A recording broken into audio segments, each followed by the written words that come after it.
രക്ഷിപ്പാൻ കഴിയാതെ വണ്ണം യഹോവയുടെ കൈ കുറുകിയിട്ടില്ല, കേൾപ്പാൻ കഴിയാതെ വണ്ണം അവന്റെ ചെവി മന്ദമായിട്ട്. ഒരിക്കൽ കൂടി കരമുയർത്തി ദൈവത്തെ സ്തുതിച്ചാട്ടെ. പരിശുദ്ധ പിതാവേ, നൽകിയ വചനത്തിനായി സ്തോത്രം. അല്പം മിനിറ്റുകൾ കൂടെ തിരുവചനം ധ്യാനിക്കുന്നത് അനുഗ്രഹമാക്കണം. പുത്രനെ ഞങ്ങളെ കൂടി മഹത്വപ്പെടുത്തണമേ. ക്രിസ്തുയേശുവിന്റെ നിസ്തുല്യ നാമത്തിൽ അപേക്ഷിക്കുന്നു. ദയമൂലം കേൾക്കണം സ്വർഗസ്ഥ പിതാവേ. ആമേൻ. സ്തോത്രം. ഒരിക്കൽ കൂടി ദൈവത്തെ മഹത്വപ്പെടുത്തിയാട്ടെ.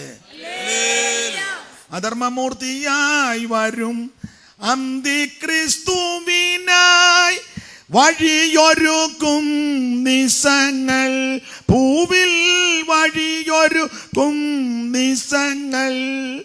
എൻ പ്രിയനെ എന്തിനി താമസം, എന്നുള്ളത്തിൽ ആശ നിൻ മുഖം കാൺമാൻ.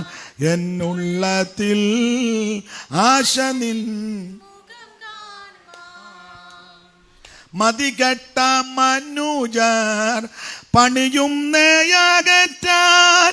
മതികെട്ട മനുജർ പണിയും നേയകറ്റാൻ.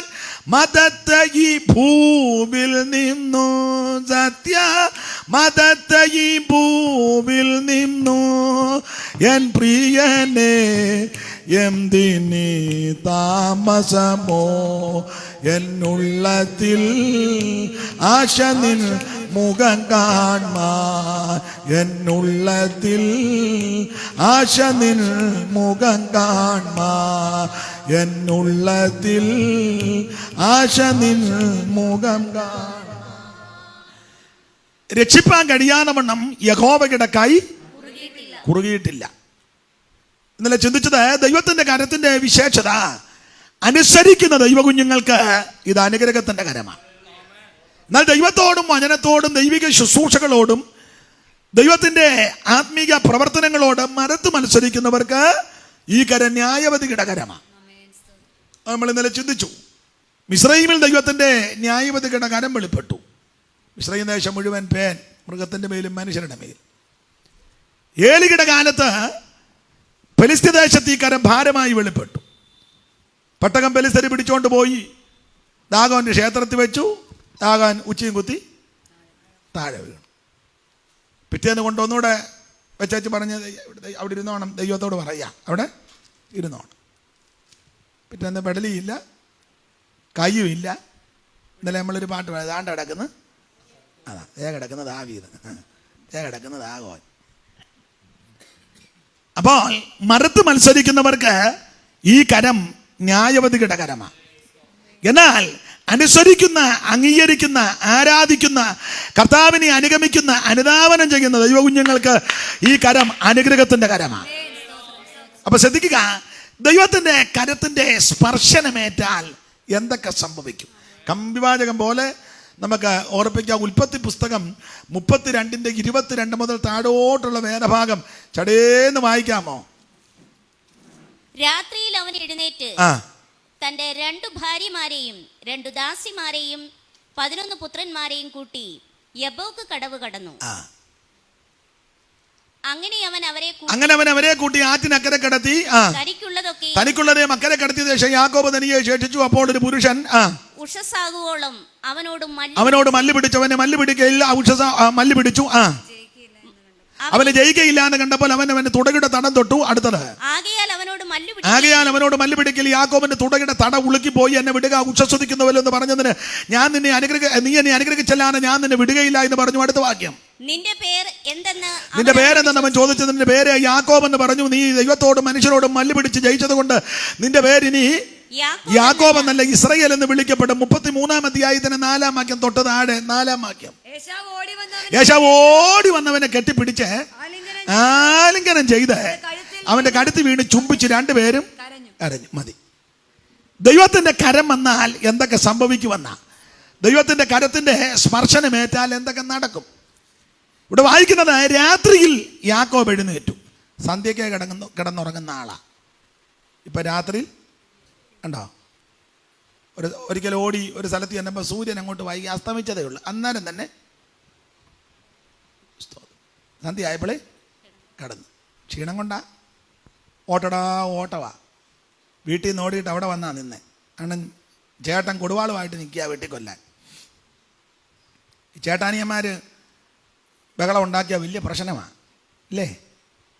മിണ്ടുകയല്ല ചേട്ടാനിയന്മാർ. ചേട്ടനും അനിയനോട് ഉടക്കുണ്ടാക്കി എന്നാ ചെയ്യും?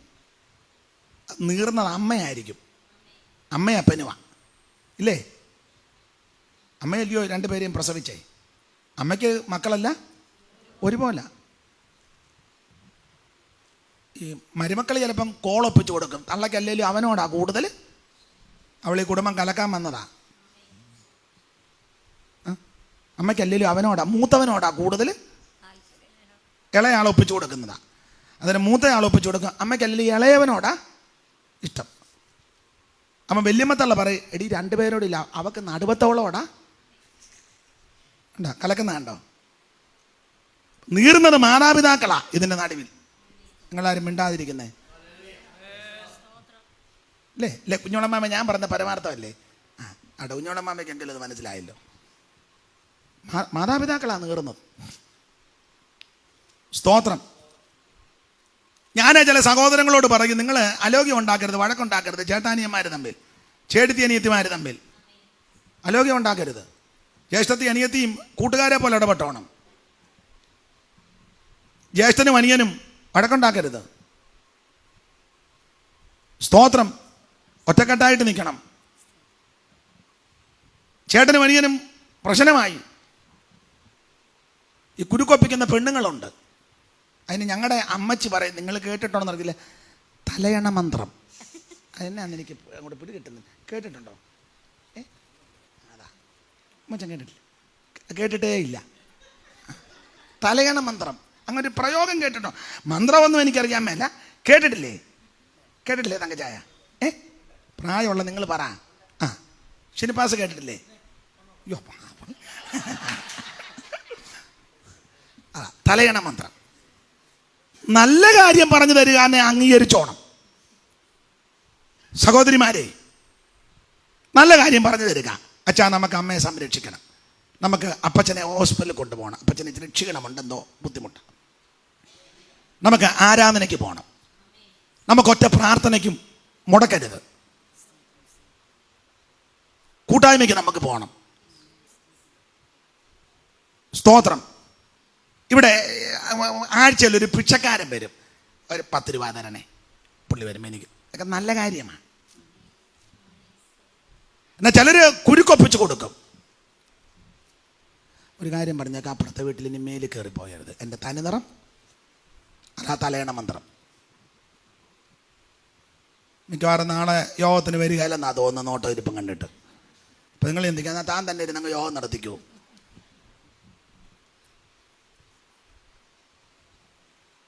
കുരുക്കുണ്ടാക്കുന്ന ആൾക്കാരുണ്ട്. അപ്പൊ ഈ ചേട്ടനും അനിയനും കൂടെ ഉടക്കാം.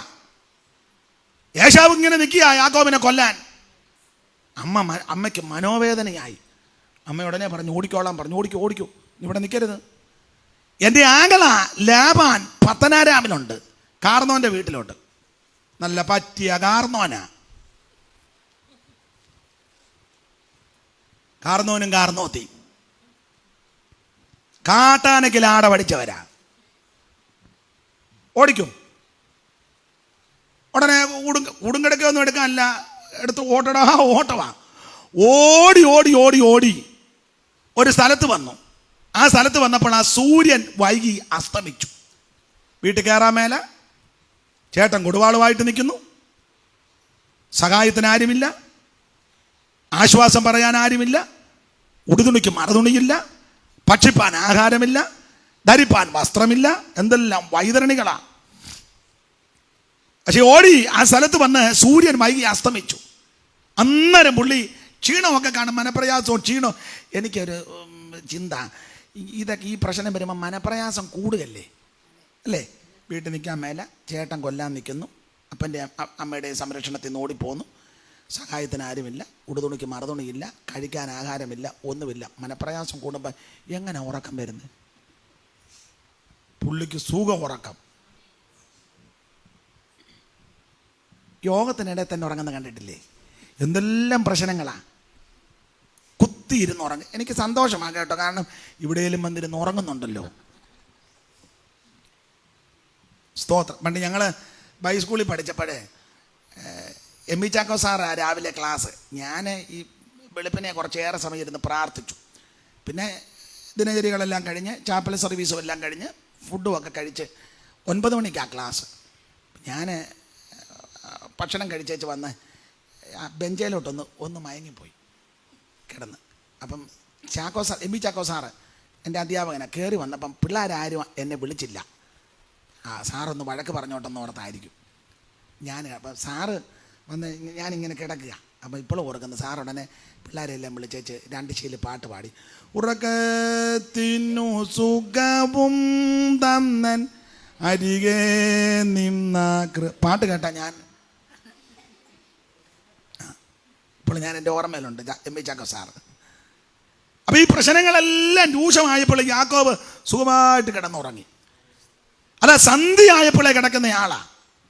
അന്ന് രാത്രി ഒരു സ്വപ്നമൊക്കെ കണ്ടെന്നു. ഗോവേണി ദൂതന്മാരിങ്ങനെ കയറുകയും ഇറങ്ങുകയും ചെയ്യുകയാണ്. തലയിണയായിട്ട് ആകെ ഉള്ളൊരിത് കല്ല. കല്ലിനെ പറ്റിയൊന്നും ഞാൻ പ്രസംഗിക്കുന്നില്ല. എപ്പോഴും ഞാൻ പാടുന്ന പാട്ടാണ്, നിങ്ങൾക്കും അറിയാം. ഒന്നുകൂടെ ഒന്ന് പാടാം. തലയിണയായി കൽമാത്രം എന്നെണ്ണുമ്പോൾ കോവേണിയിൽ ദൂതന്മാർ ഇറങ്ങി വരും. തലയിണയായി കൽമാത്രം എന്നെണ്ണുമ്പോൾ കോവേണിയിൽ ദൂതന്മാർ ഇറങ്ങി വരും. പിളർന്നതാ പാറയേ നിന്നിൽ ഞാൻ മറയും. പിളർന്നതാ പാറയേ നിന്നിൽ ഞാൻ സങ്കേതമേ നിന്നിൽ ചാരിടുന്നവർക്ക് ആശ്വാസമേ. നിന്നാത്മബലം എനിക്കാനന്ദമേ. പിളർന്നതാ പാറയേ നിന്നിൽ ഞാൻ മറയും. അപ്പൊ സന്ധ്യയായപ്പോഴേ കിടന്നുറങ്ങി. ആ സന്ധ്യയായപ്പോഴേ കിടന്നുറങ്ങുന്ന ആൾ ഇപ്പത്തെ ഇവിടെ വായിക്കുന്നു. രാത്രിയിൽ യാക്കോബ് രാത്രിയായിട്ട് ഇപ്പോൾ ഉറക്കം വരുന്നില്ല. രാത്രിയിൽ യാക്കോബ് എഴുന്നേറ്റ്. അങ്ങനല്ലേ വായിച്ചേ സിസ്റ്റർ? രാത്രിയിൽ എഴുന്നേറ്റു. രണ്ട് ഭാര്യമാരെയും 2 ദാസിമാർ. അപ്പൊ 4 സ്ത്രീകള്. ആരൊക്കെയാ? വായിച്ച ആളിനോട് ആദ്യം ചോദിക്കട്ടെ. 2 ദാസിയും 2 ഭാര്യമാരും പേര് പറ. വായിച്ച ആളിനോട് ആദ്യം ചോദിക്കാം. വേറെ ആരും ഇപ്പൊ കയറി പറയരുത്. അത് പറഞ്ഞില്ലെങ്കിൽ അടുത്ത ആൾക്കാരോടും ചോദിക്കാം. 4 പേരുടെ പേര്. ലേയായും റാഹേലും ബിൽഹായും ശിൽപായും. ആട്ടെ, ദൈവാനുഗ്രഹിക്കട്ടെ. അപ്പോൾ റാഹേലും ലേയായും ബിൽഗയും ശിൽപയും 4 സ്ത്രീകൾ രാത്രി എഴുന്നേറ്റ് തൻ്റെ 2 ഭാര്യമാരെയും 2 ദാസിമാരെയും വിളിച്ചു. ഒരെണ്ണത്തിനെ യോഗത്തിന് വിളിച്ചിട്ട് വരുന്നില്ല. വണ്ടി സ്റ്റാർട്ടാക്കി എരപ്പിച്ചിട്ട് പോലും വന്ന് വണ്ടി എടുത്തവൻ പറഞ്ഞ്, അയ്യോ എൻ്റെ ഷാൾ അവിടെ കിടക്കുകയാണ്. എന്നാലും 4 എണ്ണത്തിനെ പുള്ളി വല്ല അവാർഡും കൊടുക്കണം. സ്തോത്രം. അല്ല, നിങ്ങളൊന്ന് സാമാന്യ ബുദ്ധിയിലൊന്ന് ചിന്തിക്കരുതോ? 2 ഭാര്യ 2 ദാസി, റാഹേലും ലേയായും ബിൽഗയും ശിൽപയും. പിന്നെ എത്ര പിള്ളേരുണ്ടെന്നാ സിസ്റ്ററെ? 11 പിള്ളേര്. 11 പുത്രന്മാര്. ഒരു പെങ്കച്ചുണ്ടായിരുന്നു, അതവിടെ നിൽക്കട്ടെ. കുഞ്ഞളമ്മ പറഞ്ഞ് 12 അന്നല്ലേ? പറഞ്ഞുതരാം. അന്ന് ബെന്യാമീൻ ജനിച്ചിട്ടില്ല. ബെന്യാമീൻ ഇവിടെ നിന്ന് പിന്നെ വന്ന് സുക്കോത്തി പാർത്ത് പിന്നെ ബഥേലിലോട്ടൊക്കെ പോകുന്ന സമയത്ത് എപ്രാത്തിലെത്താൻ അല്പ ദൂരം ഉള്ളപ്പം ബെന്യാമീനെ അപ്പം 11 ഉള്ളൂ. രൂബേൻ മുതൽ യോസേഫ് വരെ 11 ആൺകുട്ടികൾ. അപ്പം ഈ 4 സ്ത്രീകളെയും 11 പിള്ളേരെയും കൂട്ടി എന്ത് ആകെ നമുക്ക് ഒരെണ്ണം ഉള്ളു. ഇതുപോലെ അനുസരണം കെട്ടത്. ഇങ്ങോട്ട് വാടാന്ന് പറഞ്ഞാൽ അവൻ അങ്ങോട്ട് ഓടും. ആകെ 2 പിള്ളേരാ. 1 2 അല്ലെ 3. ഒന്നിനെ ഇങ്ങോട്ട് വിളിക്കുമ്പോൾ ഒന്ന് ഭക്ഷണം എടുത്ത് വെച്ചിരിക്കുക. പിള്ളേർ മക്കൾ വന്നാട്ടെ, എനിക്കിപ്പം വേണ്ട. എടുത്ത് വെച്ച് കഴിക്കണ, അവക്ക് വേണേ കൊടുത്തു. എന്നാൽ നീ വാടി, എനിക്കും ഇപ്പം വേണ്ട. വേണ്ട, ഞാനിന്ന് കഴിക്കുന്നില്ല. ഈ ശുണ്ടിയുള്ള എൻ്റെ ഒരു വല്യമ്മച്ചി ഉണ്ടായിരുന്നു. ഞാൻ എപ്പോഴും പറയുന്നതാണ്, ഞാൻ എൻ്റെ വീടിനോട് ബന്ധപ്പെട്ട കൂടുതലും പറയുന്നത്. അമ്മച്ചി ഇന്നാൾ ഓർപ്പിച്ചല്ലോ, 14 പ്രസവിച്ചതാ. ഒടുവിൽ പഴയ കാലമല്ലേ, മിക്കതും മരിച്ചു പോയി. 9 പേരുണ്ട് ശേഷിച്ചു. ഇപ്പോഴും ഉണ്ടവർ. അതിൽ 6 പെൺപിള്ളേരാണ്. അതിലേറ്റവും ഇളയ ആളാണ് ശ്യാമളയെന്ന് പറയും. അപ്പോൾ ഈ അന്നത്തെ പഴയ കാലമല്ലേ, ചോറിങ്ങനെ വിളമ്പി, എല്ലാവർക്കും വിളമ്പി. വലിയ കൈനീളമുള്ള തവിയാണ്, ഈ ചിരട്ടത്തവി. കാരണം ഇത് എത്തി വിളമ്പണ്ടേ. പഴയ കാലമല്ലേ, തവിക്കണേ. ഇപ്പോഴത്തെ കണ്ടില്ലേ, കൈപ്പത്തി പോലെ. കാരണം ആളില്ല, ആകെ 2 എണ്ണം ഉള്ളു.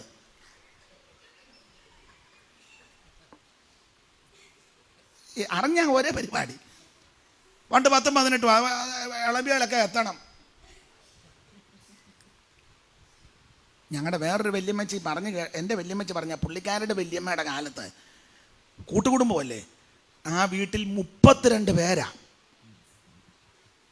4 പെങ്ങന്മാരെ കെട്ടിച്ച് വിട്ടെന്നാ പറഞ്ഞത്. എന്നാലും പോകുകയല്ല. മോളെ കെട്ടിച്ച് വിട്ടു, പോകുകയല്ല. എല്ലാം വന്ന് കട. അവസാനം ഈ വല്യമ്മച്ചി വലിയ പാതകമാണ്. അപ്പോൾ ഈ എത്തി വിളമ്പിയിട്ട് അങ്ങേയറ്റത്തെ പാത്രത്തിൽ എത്തുന്നില്ല. ഒറ്റയടിക്ക് താവി പൊട്ടിച്ചു. നടന്ന സംഭവമാണ്.